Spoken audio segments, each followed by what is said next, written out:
شیخ صدوق نے لکھا، معصوم سے پوچھا گیا مولا یہ اللہ کا ترجمہ کیا ہے؟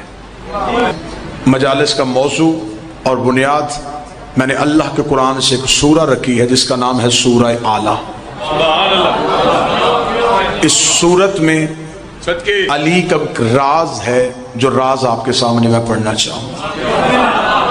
عشرہ محرم، اس عشرہ رمضان کا موضوع چونکہ ولاء عزا اور حرمت سادات ہے، لہذا دو مجلسیں ولایت پہ، دو عزاداری پہ اور ایک عزت سادات پہ پڑھنا چاہوں۔ سب سے پہلے قرآن میں بہت سے ایسے راز ہیں جن سے ابھی تک خود قرآن نے پردہ نہیں اٹھایا۔ میں اکثر یہ لفظ اپنے قدردانوں کے سامنے ہمیشہ پڑھتا ہوں کہ قرآن جب قاری کے ہاتھوں میں کھلتا ہے تو قرآن قاری کا چہرہ دیکھتا ہے، جتنی معرفت ہوتی ہے اتنے معنی اگلتا ہے، اور قرآن اپنی حقیقت کو بے معرفت سے چھپا لیتا ہے۔ جب قرآن اپنا عرفان چھپاتا ہے تو پھر قرآن کا ترجمہ گرامر کے لحاظ سے ہوتا ہے، عرفان کے لحاظ سے نہیں ہوتا۔ اس لیے میں نے ایک قرآن کی یہ سورت جو آپ کے سامنے منتخب کی ہے، اس میں ایک راز ہے جو میں آپ کے سامنے پڑھنا چاہتا ہوں۔ اس سورت میں، سورت کا نام سورہ اعلیٰ ہے، مکی سورت ہے، کل 19 آیات ہیں سورت کی۔ اس سورت کی فضیلت میں معصوم کا فرمان ہے کہ جو شخص بروز جمعہ، جمعے والے دن سورہ اعلیٰ کی تلاوت کرے تو خدا ملائکہ سے حکم دیتا ہے کہ اس کا اتنی دیر تک ثواب لکھو جب تک میں نہ روکوں۔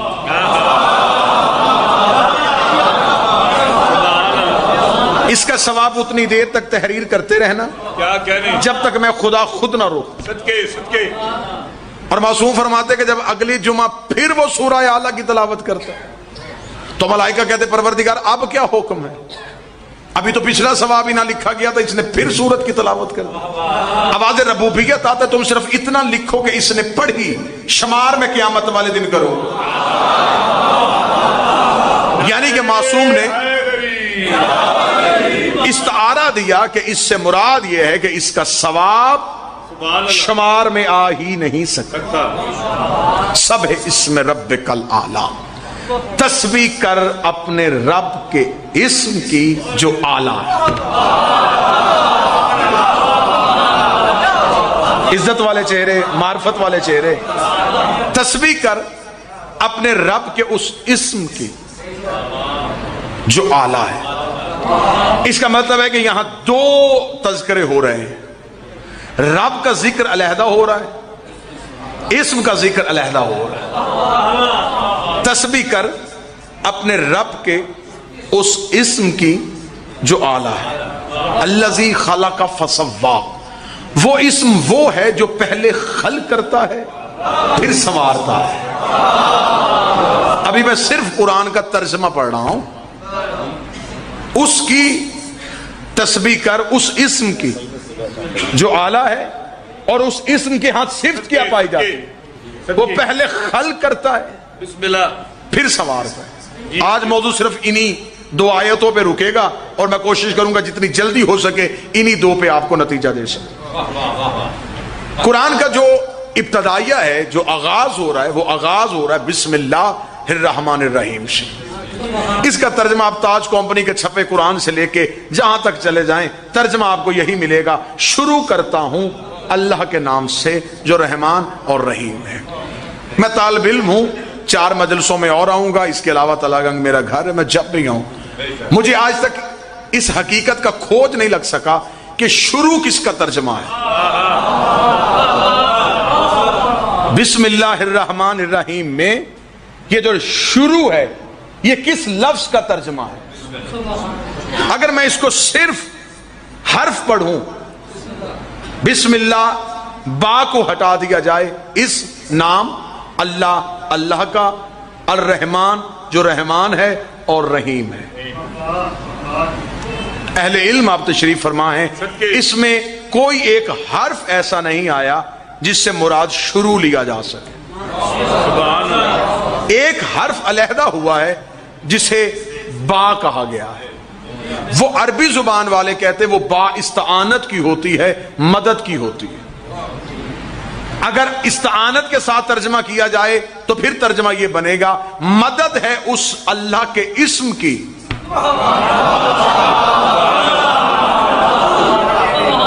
اور یہ اہل علم سے میں داد لینا چاہوں گا کہ جتنے بھی حروف وجود میں پائے ہر حرف نقطے سے ظاہر ہوا. کوئی بھی حرف اپنی ذاتی وجود نہیں رکھتا. آپ الف لکھنا چاہیں تو پہلے نقطہ لگے گا پھر الف بنے گا، نقطہ لگے گا تو با بنے گی. ہر حرف نقطے سے وجود پایا. معصوم فرماتے ہیں کہ نقطے نے با کو وجود دیا، با نے اسم کو ظاہر کیا، اسم نے اللہ کو ظاہر کیا، اللہ نے صفت رحمان کو ظاہر کیا، صفت رحمان نے صفت رحیم کو ظاہر کیا. اس کا مطلب رحیم ظاہر ہوا رحمان سے، رحمان ظاہر ہوا اللہ سے، اللہ ظاہر ہوا اسم سے. اگر یہ اسم سمجھ میں آ گیا تو اب پھر واپس سورہ اعلیٰ میں آنا. خدا اگر تسبیح کر اس اسم کی جو اعلیٰ ہے، تسبیح کر اس اسم کی جو اعلیٰ ہے. یہاں بھی اسم ظاہر کر رہا ہے اللہ کو، وہاں بھی تسبیح کا حکم دیا جا رہا ہے. تسبیح کر اس اسم کی جو اعلیٰ ہے. اور میں نے یہ پہلے کہا یہ سورت مکی سورت ہے، اور جس وقت یہ سورت نازل ہوئی اس وقت ابھی نماز کا حکم نہیں آیا. یہ بات ذہن میں رکھیے گا کہ جس وقت یہ سورت نازل ہوئی ہے اس وقت نماز کا حکم نہیں آیا. خدا کہہ رہا ہے کہ تسبیح کر اپنے رب کے اس اسم کی جو اعلیٰ ہے. خدا نے اسم نہیں بتایا کہ وہ اسم کون ہے، خدا نے آگے اس اسم کی صفت بتا دی ہے. الذی خلق وسوی، جو پہلے خلق کرتا ہے پھر اسے سنوارتا ہے. اب آؤ قرآن سے پوچھتے ہیں کہ اللہ کا قرآن تو بتا کہ وہ اللہ کا کون سا راز ہے جو پہلے خلق کرتا ہے اور پھر سنوارتا ہے. ہمیں قرآن میں اس کی نشاندہی مل گئی جب خدا نے کہا بسم اللہ الرحمن الرحیم فاذا سویت ونفخت فیہ من روحی، جب میں آدم کو بناؤں اور سواروں، جب میں آدم کو بناؤں اور سواروں. اس کا مطلب ہے کہ خدا کہہ رہا ہے کہ آدم کو بنایا بھی گیا ہے، آدم کو سوارا بھی گیا ہے. اور یہاں سورہ اعلیٰ میں کہہ رہا ہے کہ تسبیح پڑھ اس اسم کی جو پہلے بناتا ہے پھر سوارتا ہے، پہلے بناتا ہے پھر سوارتا ہے. خدا نے اگلی جگہ قرآن میں کہا یا ابلیسو ما منعک ان تسجد لما خلقت بیدی، ابلیس تجھے کس نے منع کیا اسے سجدہ کرنے سے جسے میں نے بنایا اپنے دو ہاتھوں سے، جسے میں نے بنایا اپنے دونوں ہاتھوں سے. ہم نے ایک لمحہ مجمع کا ضائع نہیں کیا. اس کا مطلب کہ بات نتیجے تک پہنچ گئی کہ کوئی ہے جس نے آدم کو خلق کیا تھا، وہی جس نے خلق کیا تھا وہی اسم کہلاتا ہے. کوفے کا منبر تھا، منبر کا آخری زینہ تھا، زینے پہ حسین کا بابا تھا. ایک سائل مجمع کو چیرتا ہوا آیا، اس نے کہا اگر اللہ کا جسم نہیں ہے، جسمانیت نہیں ہے، پھر وہ کون سے ہاتھ تھے جس نے اس نے آدم کو خلق کیا تھا. علی نے اپنی ابا کو کھولا، اپنے دونوں ہاتھوں کو ظاہر کیا، ظاہر کر کہ یہ وہ ہاتھ ہے جنہوں نے آدم کو خلق کیا.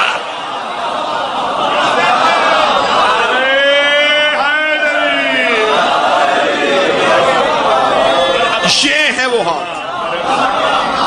کیا کہنے، کیا کہنے.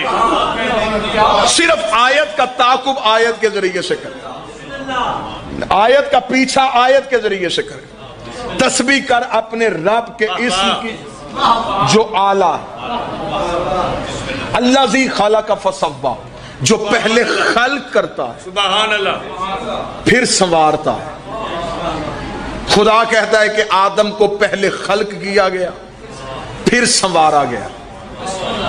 علی فرماتے ہیں کہ یہ وہ ہاتھ تھے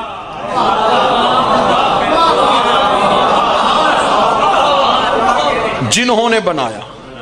اس کا مطلب ہے کہ آیت کا ایک مفہوم ہلکا سا سمجھ میں آیا کہ جس اسم کی بات ہو رہی ہے، اسم کہتے ہیں نام کو، اس وجود کا مظہر ہوتا ہے. بات تھوڑی مشکل ہوگی، تمہید میں ساتھ دیجئے گا. اب میرے لیے انتہائی دقیق مرحلہ ہے کہ میں نے 30-35 منٹ گفتگو بھی کرنی ہے اور اس میں موضوع کی تمہید بھی رکھنی ہے جو اگلی 4 مجلسوں میں جاری کریں. سبحان اللہ. اس ہمیشہ وجود کا مظہر ہوتا ہے. اسم کے بغیر وجود پہچانا نہیں جاتا. بے شک. باہر کوئی امام بارگاہ کے باہر کھڑا تھا، کسی نے کہا مجلس کون پڑھ رہا ہے؟ کسی نے ایک شخص پڑھ رہا ہے، شخص نے میری پہچان نہیں کروائی، بات سمجھ میں آئے تو سرکار بولیے۔ دوسرے کا نہیں، میں بتاتا ہوں تھوڑی وضاحت کر کے، ایک مرد پڑھ رہا ہے، بات پھر واضح نہیں۔ ایک انسان پڑھ رہا ہے، بات پھر بھی واضح نہیں۔ وہ جو پڑھ رہا ہے اس کی دو آنکھیں ہیں، دو اس کے ہاتھ ہے، بات پھر واضح نہیں۔ کسی نے کہا کہ یہ آصف الوی پڑھ رہا ہے، ادھر آصف کہا ادھر فوراً سننے والے کو سمجھ میں آ گیا کہ کون پڑھ رہا ہے۔ اس کا مطلب ہے کہ اس سے پہلے جو کچھ کہا جاتا رہا وہ اسم نہیں تھا جس سے میں پہچانا نہیں جا سکا، پہچانا تب گیا جب میرا اسم لیا گیا۔ اس لیے خدا کہتا ہے کہ میں دنیا کی سمجھ میں آتا ہی نہ اگر میرا اسم ظاہر نہ ہوتا۔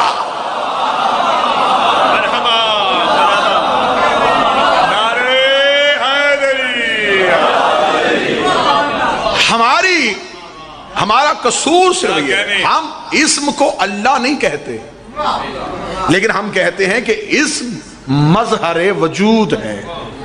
اگر یہ اسم ہی نہ ہوتا بات مشکل تو نہیں ہو گئی سر؟ تو یہ وجود پہچانا کیسے جانا؟ آگے آئیں تو آگے آ کے اسم کی بھی 3 قسمیں ہیں۔ ایک ہوتا ہے اسم مکتوبی، لکھا ہوا، اس سے بھی پہچان نہیں ہوتی۔ ایک ہوتا ہے اسم تدوینی، سنایا ہوا، اس سے بھی وضاحت نہیں۔ ایک ہوتا ہے اسم حقیقی، وضاحت صرف اسم حقیقی کرتا ہے۔ یہی وجہ تھی کہ کوفے کے منبر میں میرے مولا امیر ممکنات بیٹھے تھے، یہاں مجمع میں سے ایک شخص اٹھا، اس نے اٹھ کے کہا یا علی آپ نے اللہ دیکھا ہے؟ علی مسکرا کے فرماتے میں اسے سجدہ کرتا ہی نہیں جسے میں نے دیکھا نہ ہو۔ سبحان اللہ،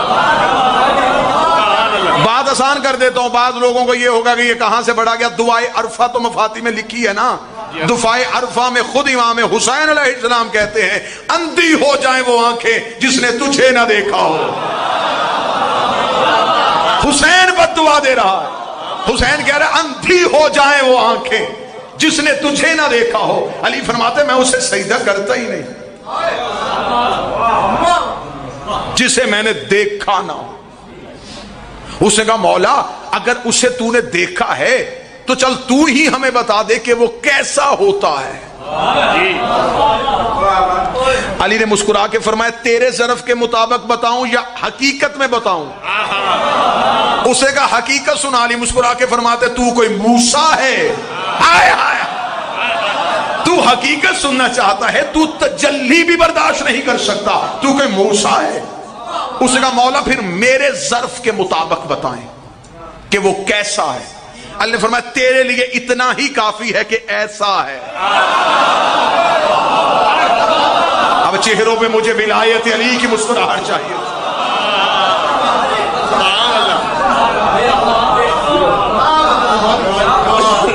اور التوحید شیخ صدوق کی مشہور ترین مذہب شیعہ کی کتاب، اس میں صادق بادشاہ سے ایک شخص نے پوچھا مولا توحید کسے کہتے ہیں؟ مولا نے فرمایا کس کی، تیری یا میری؟ اس کا مولا اللہ تو ایک ہے۔ فرمایا ہر کسی کا خدا اس کے ذہن کے مطابق ہوتا ہے۔ ہر کسی نے اپنے ذہن میں اپنے خدا کا ایک سکیچ بنایا ہوا ہے، وہ اپنے تصور کو خدا سمجھتا ہے۔ فرمایا جسے تم خدا سمجھتے ہو ہم 14 اسے نہیں سمجھتے۔ تمہارے نزدیک بیٹا دینے والا خدا، رزق دینے والا خدا، بارشیں برسانے والا خدا، سبزہ اگانے والا خدا، زندہ کرنے والا خدا، موت دینے والا خدا۔ فرمایا ہمارے ہاں یہ نہیں۔ اس کا مولا آپ کے ہاں کیا ہے؟ فرمایا ہمیں وجود دینے والا خدا۔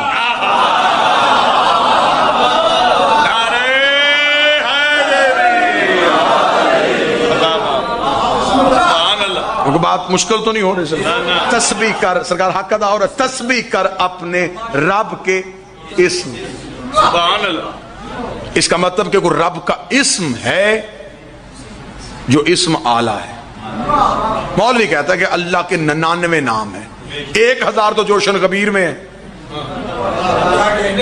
1000 نام تو خود امیر منکرات جوشن کبیر میں بابا حبیب شاہ جی تو جی اللہ کے نام اسم بہت سے ہیں، لیکن کچھ اسم دیکھیں، ایک ہوتا ہے اسم، ایک ہوتا ہے اسم اعظم، ایک ہوتا ہے اسم اعظم الاعظم، ایک ہوتا ہے اسم اعظم الاعظم الاعظم۔ میں دلیل دیتا ہوں، پھر میں دعائے عرفہ کا حوالہ دوں گا۔ رمضان المبارک ہے، دعائے عرفہ کی تلاوت کیجئے گا۔ دعائے عرفہ پہ معصوم فرماتے اللہم انی اسألک باسمک الاعظم الاعظم الاعظم، اے اللہ میں اس اسم کا سوالی ہوں جو اعظم ہے، اعظم ہے، اعظم ہے۔ جناب سلمان نے ایک دن کوفے کے باہر بیٹھ کے ایک معجزہ دکھایا تھا، جب جناب سلمان نے کہا واللیل ادبر والنہار اقبل، رات آگے آ جا دن پیچھے ہو جا، جی رات آگے آ دن پیچھے ہو۔ جناب ابو ذر نے دیکھا کہ سلمان کی انگلی کے اشارے کے ساتھ سورج طلوع ہو رہا ہے، ابو ذر نے قدموں میں بیٹھ کے کہا سلمان یہ کون سا انوکھا کھیل کھیل رہا ہے؟ سلمان نے کہا کھیل کوئی نہیں کھول رہا، آج صبح قرآن پڑھ رہا تھا، اللہ قرآن میں کہتا پاک ہے وہ ذات جو رات سے دن نکالتی ہے، دیکھ رہا تھا کیسے نکالتی ہے۔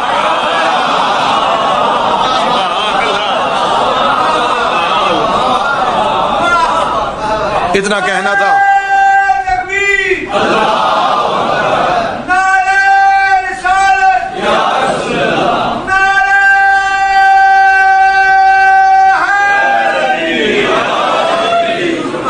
دیکھ رہا تھا کیسے نکالتی۔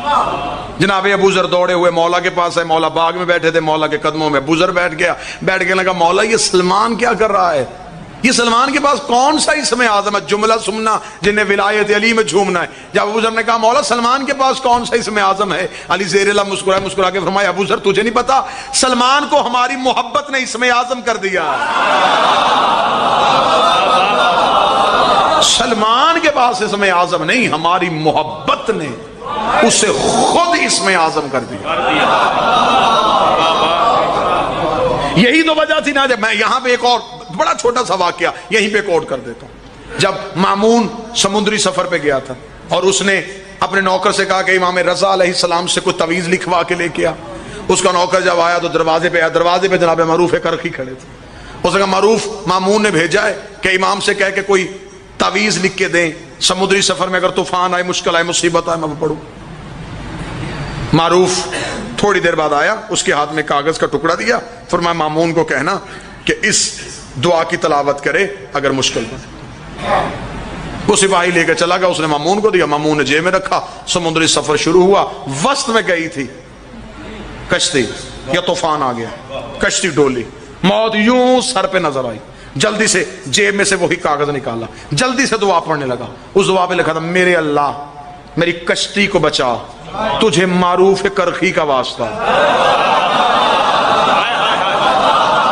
اللہم نجا حاضر سفینہ بحق المعروف کرخی، میرے اللہ میرے سفینے کو بچا لے، تجھے معروف کرخی کا واسطہ۔ یوں ڈولتی ہوئی کشتی پہ اس نے ملازم کو بلا کے، نوکر کو بلا کے پوچھا کس سے لکھوائی تھی دعا؟ اس نے کہا امام سے ملاقات نہیں ہوئی، دروازے پہ معروف کھڑا تھا، وہیں سے کاغذ لے کے غصے کے ساتھ اس نے کہا دھوکہ کر دیا اس غلام نے ہمارے ساتھ، یہ کہہ کے اس نے یوں کاغذ دریا پہ مارا، لہروں کے ساتھ کاغذ کا لگنا تھا، لہروں میں سکوت آ گیا، ڈوبتی ہوئی کشتی پھر آئی اوپر، سانس واپس آئے، زندگی کی لہر واپس آ گئی، کنارے پہ کشتی پہنچی، دربار پہ پہنچ کے کہنے لگا باقی حساب بعد میں جلدی کرو، معروف کو گرفتار کر کے لے کے، معروف کو گرفتار کر کے مامون کے دربار میں کھڑا کیا گیا۔ مامون نے کہا سزا تو تیری بہت بڑی ہے، تو نے سرکاری حکم کی خلاف ورزی کی ہے، لیکن پہلے مجھے یہ بتا، میں تیری جان بخش دوں گا، تجھے امان دے دوں گا، کوئی تلوار تیری گردن پہ نہیں چلے گی، مجھے صرف وہ اسم اعظم بتا دے، مجھے وہ صرف اسم اعظم بتا دے جو امام نے تجھے تعلیم کیا ہے اور تو وہ پڑھتا ہے، جس کی وجہ سے تیری دعا میں اتنا اثر آ گیا تھا۔ اتنا کہنا تھا، معروف کرخی نے کہا مجھے امام کی عزت کا واسطہ پاس تھا، مجھے امام نے کوئی ایسا اسم اعظم تعلیم نہیں دیا۔ اس نے کہا پھر تیرے پاس وہ کون سا اسم اعظم ہے؟ اس نے کہا میرے پاس کوئی اسم اعظم نہیں، 14 سال ہو گئے مجھے بطول کے بیٹے کا پانی بھرتے ہوئے، 14 سال میں امام کئی مرتبہ دن میں مجھے بلاتے ہیں، معروف پانی لے کے آ، معروف مصلی لے کے آ، معروف کھانا لے کے آ، معروف بازار میں جا، معروف میری ابا لے کے آ۔ 14 سال میں زہرا کا بیٹا بار بار اپنی زبان سے میرا نام لے رہا ہے، میں صرف دیکھنا چاہتا تھا میرا نام اسم اعظم بن بھی گیا ہے یا نہیں بنا۔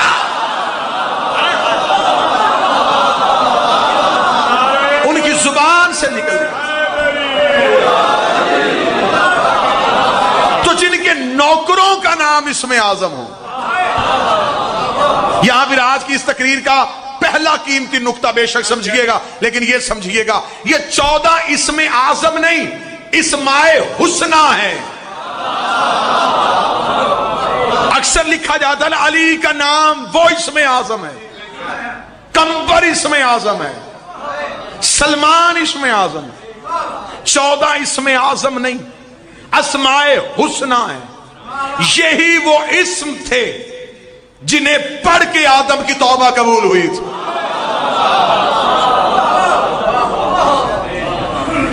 مولا نے فرمایا کہ ہر ایک انسان کی توحید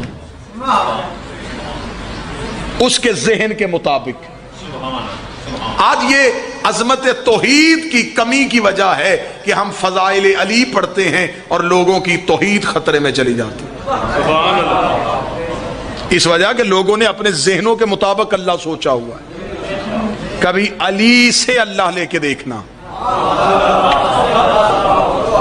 پھر فضائل علی سن کے کبھی بھی تمہاری توحید خطرے میں نہیں جائے گی۔ اس بندے کو میرا مفت مشورہ ہے جس کا فضائل علی سن کے عقیدہ توحید کمزور ہوتا ہو، وہ فضائل علی نہ گھٹائے، اپنا عقیدہ توحید بڑھائے۔ اتنا کم تھا اس کا عقیدہ توحید کے فضائل علی سن۔ تسبیح کر اپنے رب کے اس اسم کی جو اعلیٰ ہے، الذی خلق فسوا، جو خلق بھی کرتا ہے سنوارتا بھی، الذی قدر فہدی، پھر وہ قدروں کے مطابق ہدایت بھی دیتا ہے۔ آئے حسن دیکھو ذرا قرآن کا، پہلے خلق کرتا ہے پھر سنوارتا ہے، پھر جتنی اس کی قدر ہوتی ہے اس کے مطابق اسے ہدایت دیتا ہے۔ اب اس کا مطلب ہے کہ قرآن نے اسم کی دوسری صفت بتائی۔ اس میں دوسری صفت یہ ہے کہ وہ ہدایت دیتا ہے۔ اگر کسی مولوی کو شک ہو کہ علی ہدایت نہیں دیتا، آؤ میں تمہیں کوئی چپ ہادی دکھاتا ہوں۔ خدا کہتا ہے ان اول بیت وضع للناس للذی ببکۃ مبارکہ وہدی للعالمین، بے شک ہم نے انسانیت کا پہلا گھر مکہ میں بنایا اس لیے کہ وہ عالمین کو ہدایت کرے۔ لفظ ذہن میں رکھنا کہ اسم کی صفت یہ ہے کہ اسم ہدایت کرتا ہے۔ خدا کہتا ہے کہ کعبہ وہ گھر ہے جو ہدایت کرتا ہے۔ اب رکھ مولوی کے سر پہ قرآن کہ کعبہ کیسے ہدایت کرتا ہے؟ کعبہ تو ایک اینٹوں کا گھر ہے، ہاتھی کا بولنا ضروری ہوتا ہے۔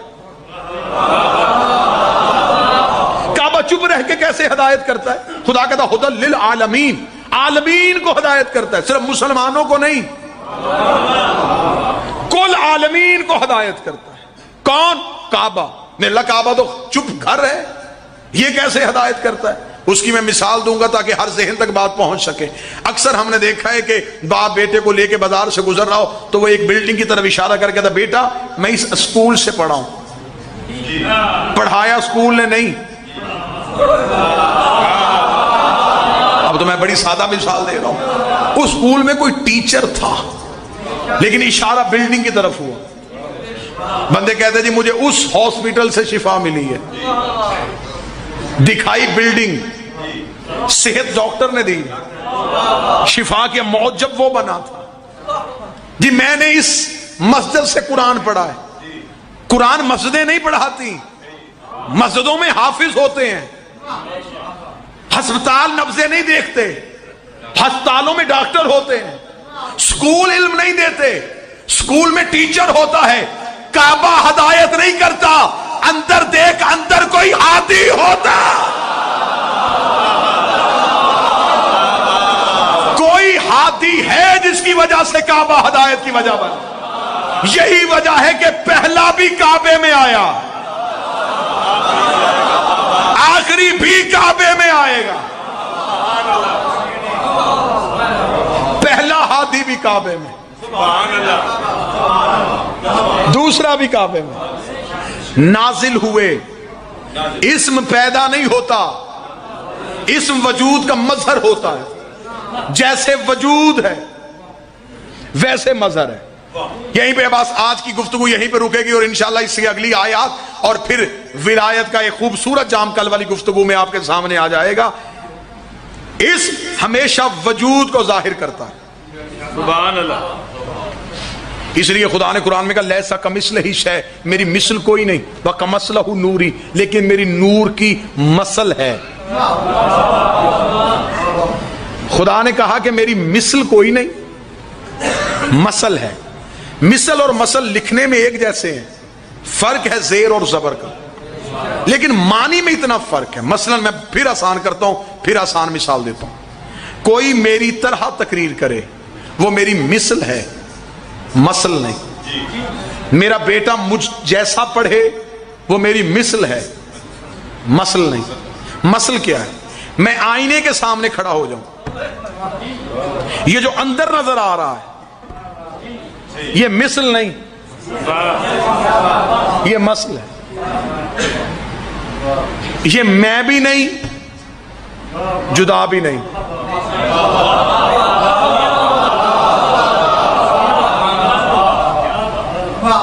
اب میرا کوئی قصور نہیں، عمران بھائی کا حکم تھا کہ مشکل ترین موضوع یہاں سنا جاتا ہے تو مشکل ترین گفتگو، اور آپ نے بہت محبت کے ساتھ ان باتوں کو سنا، سماعت فرمایا۔ جو آئینے کے اندر نظر آ رہا ہے وہ مثل نہیں، مثل۔ بابا جی میں نے ہاتھ اٹھایا اس نے بھی اٹھا دیا، میں بیٹھا وہ بھی بیٹھا، میں مسکرایا وہ بھی مسکرا دیا۔ اب لفظ کہوں جس کے لیے مجھے اندر سے دعا چاہیے، وہ سب کچھ میری طرح اس لیے کرتا ہے کہ اس کا اپنا ارادہ کوئی نہیں۔ زندہ باد، وہ کرتا ہے جو میں کرتا ہوں۔ خدا نے کہا میں نے انہیں مثل بنا کے نہیں بھیجا، میں نے مثل بنا کے بھیجا ہے۔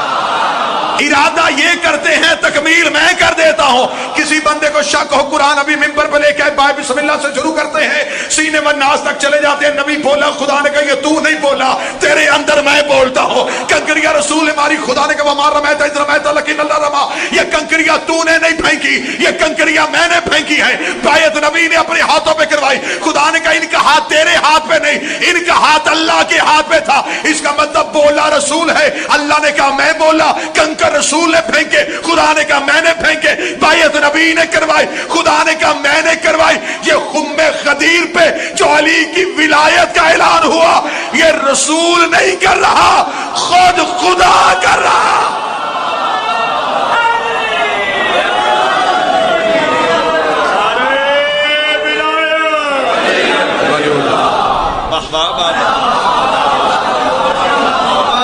یہ جو اندر ہے یہ مسل، کیونکہ اس کا اپنا ارادہ کوئی، خدا کے ہاں کیفیت کوئی نہیں، ان کے ہاں ارادہ کوئی نہیں۔ وہ اٹھے بیٹھے وہ خدا نہیں رہتا، کیوں؟ اس کے ہاں کیفیت نہیں، وہ کیفیتوں میں آتا ہی نہیں۔ سونا جاگنا کیفیت ہے، اٹھنا بیٹھنا کیفیت ہے۔ اور یہی پہ جملہ سنیے گا، راضی ہونا ناراض ہونا کیفیت ہے، اور وہ کیفیتوں میں ہے ہی نہیں۔ خدا کسی سے راضی نہیں ہوتا، ثابت کرو نا مجھے، علم منطق کے اعتبار سے ثابت کرو۔ خدا کیسے راضی ہو سکتا؟ راضی ہونا کیفیت ہے، جو راضی ہوتا ہے اس کا کبھی نہ کبھی ناراض ہونا بھی ضروری ہے۔ اگر وہ ناراض نہ ہو تو کیسے پتا چلے کہ اب راضی ہے؟ اور جو ناراض ہوتا ہے اس کا راضی ہونا ضروری ہوتا ہے۔ جو ایک کیفیت سے دوسری کیفیت میں ڈھل جائے وہ 14 کا خدا ہے ہی نہیں۔ اس کا مطلب کہ خدا کے ہاں کیفیت نہیں، راضی ہونا کیفیت ہے، وہ خدا کے ہاں ہے ہی نہیں۔ ان کی ہاں کیفیتیں ہیں، ارادہ نہیں۔ 14 کے ہاں کیفیتیں ہیں، ارادہ نہیں، اس کے ہاں کیفیتیں نہیں، اس نے اپنا ارادہ انہیں دے دیا، کیفیتیں انہیں دے دی۔ اب بولتے یہ ہیں، کلام اس کا کہلاتا ہے، ہاتھ اٹھاتے یہ ہیں، اعلان اس کا کہلاتا ہے، راضی یہ ہوتے ہیں، رضی اللہ وہ کہہ دیتا ہے۔ اس کا مطلب رضی اللہ اسے راضی کرنے سے نہیں ہوتا، 14 کو راضی کرنے سے ہوتا۔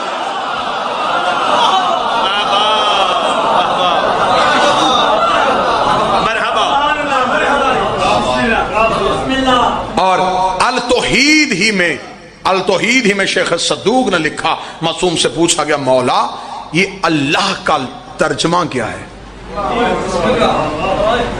آج کا قیمتی موتی حوالے کر رہا ہوں، اللہ کا ترجمہ کبھی بھی نہیں ہوا کبھی نہیں۔ کبھی آپ نے کبھی کسی مولوی سے اللہ کی ڈیفینیشن پوچھی ہو کہ اللہ کسے کہتے؟ اللہ وہ کہتے ہیں اللہ اسم ہے، اللہ نام ہے۔ اگر اللہ نام ہے تو شروع کرتا ہوں اللہ کے نام سے، نام کے نام سے کیسے شروع ہو سکتا ہے بھئی؟ اگر خود نام ہی ہے تو پھر نام کے نام کے ساتھ کیسے؟ اللہ کا معصوم سے پوچھا گیا مولا یہ اللہ جو ہے اس کا مطلب کیا ہے؟ اللہ میں 2 لام ہیں، ایک چھپی ہے ایک ظاہر ہے۔ لکھنے میں 2 لام ہیں، پڑھنے میں 1۔ مولانا نے فرمایا یہ جو اللہ میں الف ہے یہ انعام کا ہے۔ میں نے کتاب کا حوالہ دیا التوحید، شیخ صدوق، معتبر ترین کتاب۔ فرمایا اللہ میں جو الف ہے یہ انعام کا ہے۔ مولا کس چیز کا انعام؟ فرمایا انعام بولایتی، جس نے تم پہ انعام کیا ہماری ولایت کی صورت۔ فرمایا جو اللہ میں لام ہے یہ لازم کا ہے۔ اسے کہا مولا یہ کون سا لازم ہے؟ فرمایا جو اس نے ہماری ولایت کو تم پہ لازم کیا۔ یہاں میں اپنے پڑھے لکھے اور فقہی بھائیوں سے یہ گزارش کروں، واجب ساقط ہو جاتا ہے، لازم ساقط نہیں ہوتا۔ واجب ساقط ہو سکتا ہے، لازم ساقط نہیں ہوتا۔ فرمایا اس نے ہماری ولایت کو جو لازم کیا، یہ لازم کی لام ہے اللہ کی لام۔ اگلی سطر کہوں گا اور چند چہروں پہ پریشانی نہ آئے، ہر چہرہ مجھے کھلا ہوا چاہیے۔ فرمایا جو اللہ کے آخر میں ہاں ہے یہ ہلاکت کی ہے۔ اس کا مولا یہ کون سی ہلاکت ہے؟ فرمایا جس نے ہماری ولایت کو نہ مانا اس کی ہلاکت۔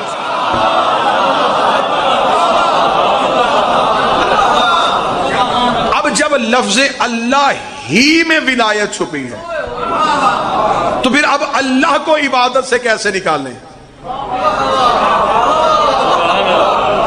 بھئی؟ اب اللہ کو عبادت سے کیسے نکالیں؟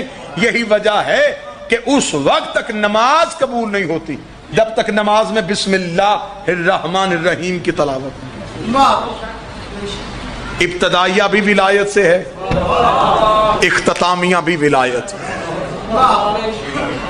ولایت اس اللہ کا اختیار ہے جو اس نے اپنی مرضی سے اپنے اسم کی صورت میں ظاہر کیا۔ انشاءاللہ کل والی گفتگو میں موضوع بھی مکمل ہوگا، صورت بھی آپ وقت کیا ہے؟ وقت محدود ہے۔ کل والی گفتگو میں انشاءاللہ آپ کے سامنے اس کی اگلی وضاحت ہو جائے گی کہ وہ خدا اس اسم سے کیا چاہتا ہے۔ اب انتہائی مختصر سے لمحات میں روزے دار بیٹھے ہوئے ہیں اور افطار سے پہلے اس مجلس کو تمام بھی ہونا ہے تاکہ آپ گھروں میں جا کے افطار کر سکیں۔ قسمت ہے جو وطن پہ تم عید کا چاند دیکھو۔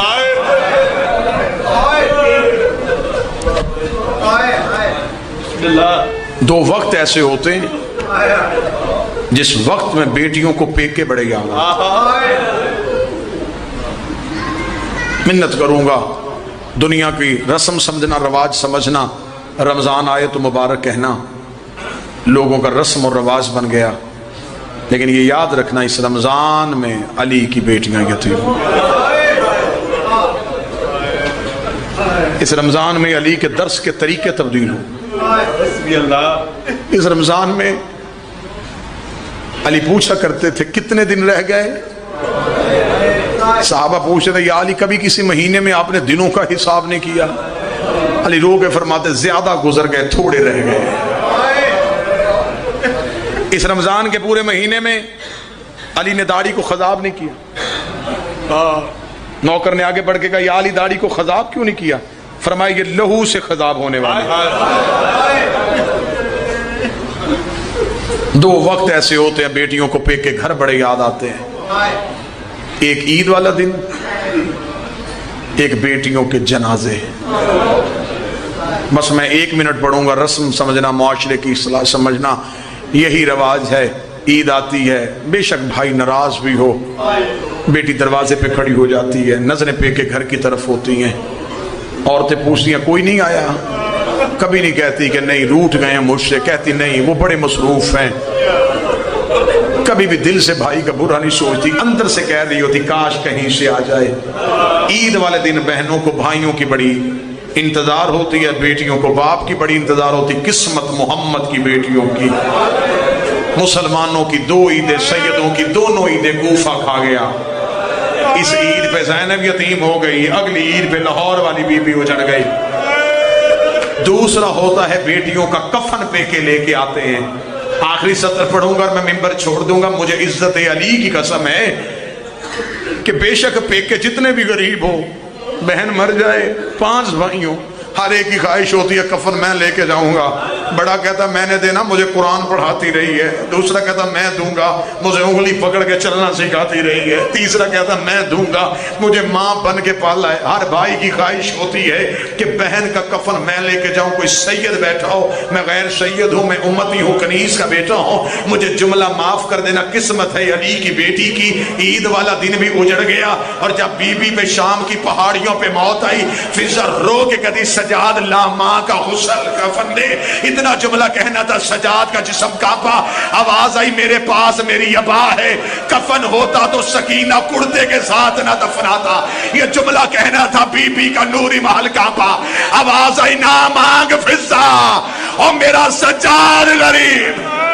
اللہ لعنت علی القوم الظالمین وسیعلم الذین ظلموا۔